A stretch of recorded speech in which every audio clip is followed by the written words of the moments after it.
मोर आउ गोटे new video को पुणी थरे आसीगला ओडिशा स्टाफ सिलेक्शन कमिशन तरफ बहुत बड़ रिक्वायरमेंट।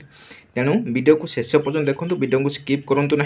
वीडियो को स्किप कले किसी जानीपारे ना। तेणु जदि प्रथम थर जदि मोर यही यूट्यूब चैनल रे वीडियो को देखुते सब्सक्राइब कर दिंतु और पाखरे थिबा ऑल नोटिफिकेशन को दबाई दिंतु, जहाँफल कि सर्वप्रथमे आपण निकट में यहीपरि जॉबर इनफॉरमेशन नोटिफिकेशन वीडियो पहुँचो। प्रथम देखा आमर ऑनलाइन रजिस्ट्रेशन तारीख होउची बा आवेदन होउची 25/4/2024 ठारू 24/5/2024 पर्यंत एवं सबमिशन एप्लिकेशन फॉर्म को सबमिशन कर सेम तारीख रोचे 25 एवं शेष तारीख होची 27/5/2024 एवं करेक्शन रो माने एप्लिकेशन फॉर्म आपनकर जदि भूल हेतब जहाँ भी भूल हेतब करेक्शन सेम तारीख रोचे स्टार्ट तारीख एवं शेष तारीख रोचे 29/5/2024। आपण तो मुझे कहली तार आवेदन तारीख और शेष तारीख कहली ये तार डिटेल मेंशन होती क्यों पोस्ट बाहरी सब डिटेल मेंशन होती आपने देखिपे। ये केयर टेकर तापर आयुर्वेदिक आसिस्टेंट सब डिटेल मेंशन होती आपने वीडियो को स्टॉप करके देखिपारे। मुझे मोर यही टेलीग्राम चैनल रे पीडीएफ को छाड़ी देछि, आपने से पीडीएफ को डाउनलोड करके देखिपारे। डिस्क्रिप्शन रे लिंक देछि और मोर टेलीग्राम चैनल नेम होची BK study IQ। Telegram channel को जाकि सर्च करेंगे। ये क्यों कैटेगरी केते तार वैकेंसी अच्छी डिटेल मेंशन अच्छी ST SC OBC PW मान केते तार डिटेल मेंशन होती ये आपने वीडियो को स्टॉप कर देखिए किसी असुविधा हेबो नाही।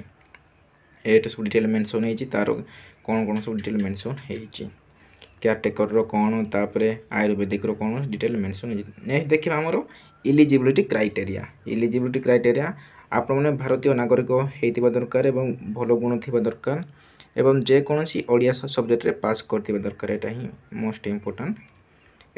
नेक्स्ट देखिबा हमर आमे केते पढी थिले एई पोस्ट को आवेदन करि परिबे। ए मेंशन होछि केयर टेकर पई +2 पास तापरे आयुर्वेदिक असिस्टेंट सबू +2 पास जदि आपण माने मिनिमम क्वालिफिकेशन +2 थिबो ताले आपण माने आवेदन करि परिबे एवं +3 पढ़ी थे आपण मैंने आवेदन करेंगे। नेक्स्ट देखिए बयस सीमा बयस आपण बयस मध्य केयर टेकर बयस 21 तापर 38 1/1/2024 सुधा बयस कैलकुलेशन हम मिनिमम 21 तापर 18 वर्ष मांगी ये सब 18 वर्ष मांगी 18-21 स्टार्टिंग बयस मांगुची एवं ST SC OBC मानकर 5 वर्ष एज रिलैक्सेशन अच्छी 5 वर्ष लगा एज रिलैक्सेशन 10 वर्ष PW मानकर एज रिलैक्सेशन अच्छी आप पकई पारे।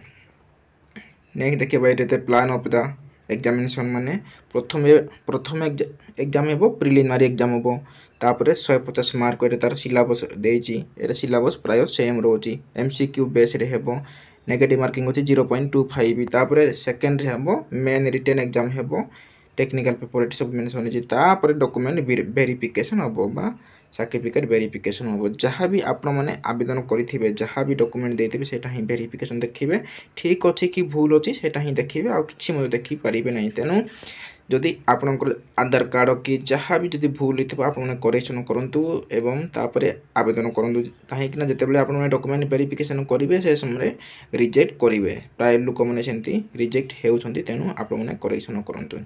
यहाँ गोटे छोटिया इनफॉरमेशन थिला वो SSC CHSL रो नोटिफिकेशन बाहरी। तेणु आवेदन तारीख को आसिला आपने आवेदन करेंगे 25 आसो। तेणु आवेदन करूँ जो मैंने कि +2 पास करिसेंती परिशेष रे सांगसाथी मानक शेयर करंतु से माने जानि पारिबे एहिपरि जॉब नोटिफिकेशन वीडियो बाहरुछि बोली। तेणु जदि प्रथम थर जदि मोर यही यूट्यूब चैनल रे वीडियो को देखुते सब्सक्राइब कर दिंतु और पाखरे थिबा ऑल नोटिफिकेशन को दबाई दिंतु, जहाँफल कि सर्वप्रथमे आपण निकट में यहीपरि जॉब इनफॉरमेशन वीडियो पहुँचब एवं जहाँ भी डाउट हेबो आपण माने मोर कमेंट बॉक्स रे कमेंट करेंगे आपण उत्तर देवा मुझे चेष्टा करी। रही धन्यवाद। आपण दिनटी मंगलमय हेउ।